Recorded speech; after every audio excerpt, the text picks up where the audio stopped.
Hello friend, welcome back to my YouTube channel APMC nursing academy. तो हम लोग अगले लेक्चर में जो है सेल सेक्टर का जो डिस्कशन कर चुके थे। इस लेक्चर में हम लोग देखेंगे सेल डिवीजन। देखते हैं सेल डिवीजन किसे कहते हैं।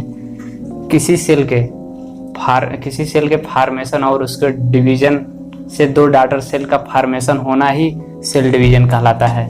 अब हम लोग देखेंगे सेल साइकिल। सेल साइकिल को ये डायग्राम यहाँ पर बनाए हैं हम।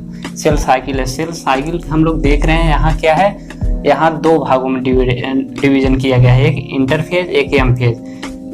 G1 से लेकर G2 तक क्या होता है, ये इंटरफेज होता है।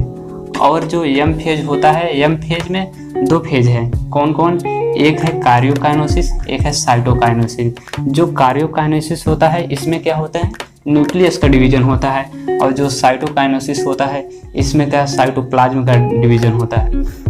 तो फ्रेंड आइए हम लोग देखते हैं, पहला फेज देखते हैं, इंटरफेज देखते हैं। इंटरफेज जो सेल साइकिल है, इंटरफेज 95% जो होता है इंटरफेज होता है, और जो 5% होता है एम फेज होता है। तो इंटरफेज में देखते हैं क्या क्या हो रहा है। इंटरफेज को हम लोग क्या कहते हैं, रेस्टिंग फेज बोल सकते हैं। इसको क्या कहते हैं, रेस्टिंग फेज बोलते हैं। और क्योंकि इसमें जो सेल रेस्टिंग के कंडीशन में होता है, और इसमें क्या बोलते हैं, और इसको मोस्ट मेटाबॉलिक एक्टिव फेज बोलते हैं। इसको क्या बोलते हैं, और मोस्ट मेटाबॉलिक एक्टिव फेज बोलते हैं। और ये क्या होता है, लॉन्गेस्ट ऑफ सेल साइकिल भी इसको हम बोल सकते हैं। और सेल का जो ग्रोथ होता है, जो सेल का ग्रोथ होता है इसी में इंटरफेज में होता है। क्योंकि सेल का जो वॉल्यूम होता है, वॉल्यूम जो होता है इसी में क्या करता है, ग्रो करता है। अब देखते हैं यहाँ पर दो साइंटिस्ट हैं जो इंटरफेज को जो है अगेन जो है 3 पार्ट में डिवाइड किया। तो देखते हैं दो साइंटिस्ट कौन है, एक है हावर्ड और दूसरा है प्लेस। जो है इन्होंने 1963 में जो है इसको सेल का जो इंटरफेज है उसको 3 भागों में डिवाइड किया। कौन कौन है, G1 S phase and G2 phase. अब देखते हैं G1 फेज के अंतर्गत क्या आता है। G1 फेज हम लोग फर्स्ट गैप फेज भी बोल सकते हैं, और यहाँ है फर्स्ट गैप फेज। और इसको क्या बोल सकते हैं, पोस्ट माइटोटिक फेज बोल सकते हैं। क्योंकि ये क्या है, ये पहले G1 माइटोटिक फेज के बाद आ रहा है ना, इसलिए इसको बोल सकते हैं post mitotic phase. Pre synthesis phase इसलिए हम बोल सकते हैं कि ये सिंथेसिस फेज से पहले हो रहा है ये जो है। और क्या बोल सकते हैं, इसको बोल सकते हैं longest cell of cycle. Interphase में हम लोग G1 को क्या बोलेंगे, लॉन्गेस्ट सेल ऑफ साइकिल। इसको क्या कहते हैं, सिंथेसिस फेज कहते हैं। एस फेज में क्या होता है, डीएनए का सिंथेसिस होता है, और डीएनए का जो होता है अमाउंट वो दुगना हो जाता है। और जो इसका क्रोमोसोम नंबर रहता है सेम होता है। जैसे अगर 2C हुआ डीएनए तो 4C हो जाता है, इसका 2 गुना हो जाता है। अब हम लोग देखते हैं G2 फेज। G2 फेज को क्या कहते हैं, सेकेंड गैप फेज कहते हैं, पोस्ट माइटोटिक फेज कहते हैं, और प्री सिंथेसिस फेज भी इसको कहते हैं। और यहाँ एक नोट्स हम लिखे हैं। यह क्या होता है, इंटरफेज एम फेज के मिड में स्थित रहता है। जैसे क्या हो गया, दो एम फेज के बीच में एक इंटरफेज जो होता है वो क्या होता है, स्थित रहा। जैसे क्या हुआ, यहाँ से सेल साइकिल शुरू हुआ, फिर क्या हुआ, यहाँ से इंटरफेज शुरू हुआ, फिर यहाँ आ गया एम फेज। एम फेज से एक साइकिल कंप्लीट हुआ, एक साइकिल, फिर जो है फिर इंटरफेज यहाँ शुरू हुआ, फिर शुरू हुआ इंटरफेज, फिर यहाँ आकर जो एम फेज कंप्लीट हुआ। तब जाकर क्या हम बोलते हैं, जैसे कि दो एम फेज के बीच में एक जो होता है इंटरफेज जो होता है स्थित होता है। अब हम लोग देखते हैं क्या, कार्योकाइनेसिस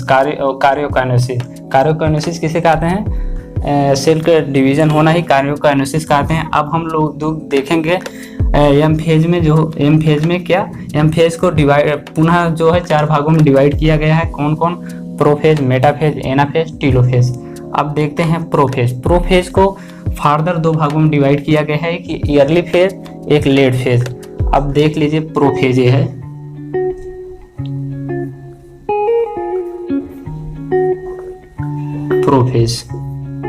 प्रोफेज में ये क्या है, ये ईयरली फेज है। इसमें क्या हुआ, ये सेल है, ये सेल है, उसके बाद ये न्यूक्लियस मेम्ब्रेन है। इसमें क्या होगा, सब कुछ स्टार्ट होगा। इसमें क्या होगा, न्यूक्लियस मेम्ब्रेन डिसअपीयर, उसके बाद न्यूक्लियस डिसअपीयर, और क्या होगा जो सेंट्रोसोम, यहाँ सेंट्रोसोम रहते हैं, क्या करते हैं ये दोनों ऐसे एक दूसरे की तरफ मूव होना स्टार्ट कर देंगे।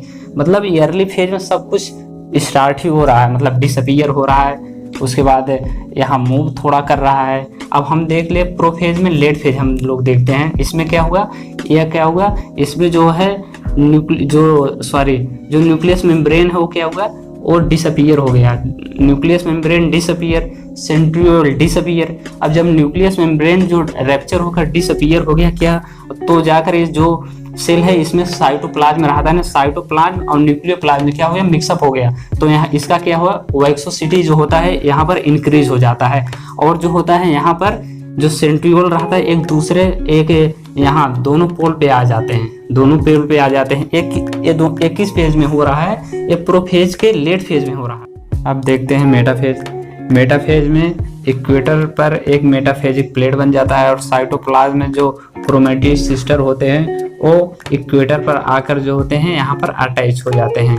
और दोनों पोल पर क्या स्पिंडल जो फाइबर होता है यहाँ क्रोमेटिड सिस्टर पर क्या होता है, आकर अटैच हो जाते हैं। और इसमें देखिए एनाफेज में क्या होता है, एनाफेज में जो मेटाफ्लेजिक प्लेट बन रहा है उसमें क्या हुआ, यहाँ से क्रोमेटिड सिस्टर क्या अवे दूर जाना शुरू कर दिए। और ये जो क्रोमेटिड सिस्टर होते हैं दोनों आर्म्स क्या होते हैं, ऐसे अपोजिट होते हैं। और इसके बाद टीलोफेज। टीलोफेज क्या है, टीलोफेज में जो होता है ये लास्ट स्टेज होता है एम फेज का। और इसमें क्या है, न्यूक्लियस दो भाग में बट जाता है और इसका न्यूक्लियस मेम्ब्रेन पुनः बन जाएगा। और उसके बाद इसमें क्या हो गया, अदर जो सेल ऑर्गेनेल्स है उसका रीजनरेशन होने लगता है। तो इस तरह जो होता है एम फेज हमारा कंप्लीट हो जाता है। साइटोकाइनेसिस। साइटोकाइनेसिस क्या होता है, साइटोप्लाज्म का डिवीजन होना। ये जो प्लांट सेल है, प्लांट सेल में जो होता है, ये जो प्लांट सेल है इसमें क्या होता है, प्लाज्मा जो मेम्ब्रेन होता है, इसमें क्या होता है, मेम्ब्रेन में एक फरो बन जाता है। और ये जो फरो बनता है इसमें किस तरह से डिवीजन होता है, ये सेंटर टू आउटर होता है, किसमें, प्लांट सेल में। और जो एनिमल सेल होता है इसमें साइटोप्लाज्म को डिवीजन इस तरह होता है, जैसे इसमें जो है मेम्ब्रेन है, इस सेल का मेम्ब्रेन में एक फरो बन जाता है और ये आउटर टू सेंटर होता है। इस तरह क्या होता है, एनिमल में जो होता है साइटोप्लाज्म का डिवीजन होता है।